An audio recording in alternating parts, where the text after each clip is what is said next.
I lost my comb. Oh, okay. There.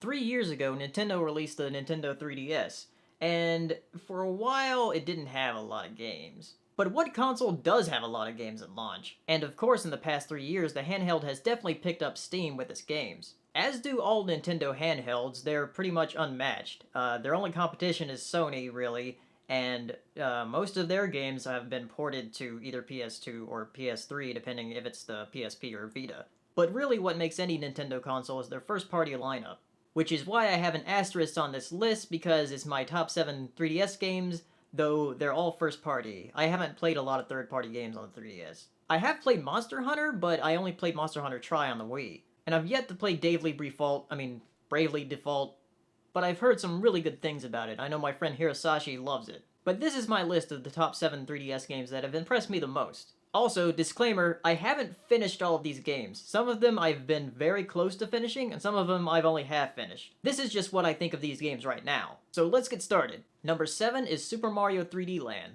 This is only number 7 because it feels like it was trying to be Galaxy, but also not trying to be Galaxy. And unfortunately, it's no Galaxy. It does have some pretty fun levels in it, though the music seems recycled. It's still the best platformer on the platform, though. Unless you count this.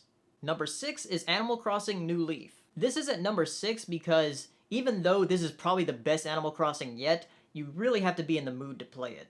Of course, when I first got it, I was in the mood to play it, and I played it for a couple months. After a while, it does feel like a daily grind, but there is a lot to unlock in the game. And of course, I love the silly conversations I have with the citizens. Also, the island is back, which I'm so grateful for. And also, Isabelle is probably the cutest Animal Crossing character they've ever made. Next is Pokemon X. Or Y, depending on which version you got. This is probably one of the best iterations of Pokemon they've ever made. They've sort of streamlined the game where there isn't that much grinding, though I feel like they've tried to appeal to Gen 1ers a bit too much in the game. This would be higher on the list if I've beaten it, which I haven't beaten it yet. I know, I'm ashamed of myself, and I call myself a Pokemon fan. Also, it's not higher on the list because there's still no dolphin Pokemon. Gorobis doesn't count. She's a pipefish. Number 4 is actually a tie. This is my list, so I'm gonna do that. It's between Paper Mario Sticker Star and Mario & Luigi Dream Team, which are both Mario RPGs. And actually the first time both of these series have been on the same console. Also, I still haven't beaten either of these, though the experience I've had with them has been incredibly fun. I put these two together because it really depends on what type of humor you like. Paper Mario explores the fact that everything's made out of paper, and they actually do a lot of things that I didn't really think of when playing the game. Also, the battle system is very streamlined, though I think I still like the Thousand Year Door the best. And also, if you like Luigi, you'll really love this game. And of course, I've always really loved the battle system in these games. Like I said, it just depends on your preference. Third is Kid Icarus Uprising. This is actually another game I haven't finished yet. I'm only about halfway through it. Though from what I've played of it so far, it's really excellent. It reminds me a lot of Sin and Punishment, and the combat's really fun, though awkward to control. Plus, the presentation is excellent.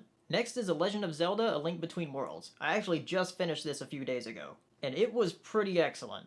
I know a lot of people are saying that it's one of the best Zeldas that they've ever made. Well, I think that would be more like the best Zelda they've ever made on a handheld.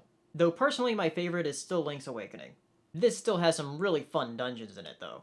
And the way the music rises when you enter Lorule for the first time is excellent. I just love that theme. And of course if you've played A Link to the Past, you might find a lot of familiar things in here. And my number 1 3DS game is Fire Emblem Awakening. This game is just really, really good. One of the best turn-based strategy games I've played in a while, and surprisingly full of replayability. There's a ton of different options to change your character's classes and have them married to certain other characters, and you can experiment with it every time you go through the game. And of course the presentation of this game is just as good as Kid Icarus Uprising. And plus they made it very accessible for anybody to play, because the Fire Emblem series is known for being ridiculously hard. But you can play it on a casual mode where your characters don't die. Plus there's even a lot of DLC for this game, though I've only downloaded the free DLC. It's just a really fun game. So those are my top 7 or 8, if you count the tie between Mario and Luigi and Paper Mario, 3DS games. So what are your favorite 3DS games that have come out so far? And what 3DS games are you looking forward to in the future? I know for me, I'm looking forward to Kirby Triple Deluxe coming out in May. And also Smash is coming to the 3DS too. So yeah, tell me what your favorites are, and I'll see you next time. If you like this video, check out my other top 7s, or check out this playlist of game-related videos. Thank you for watching!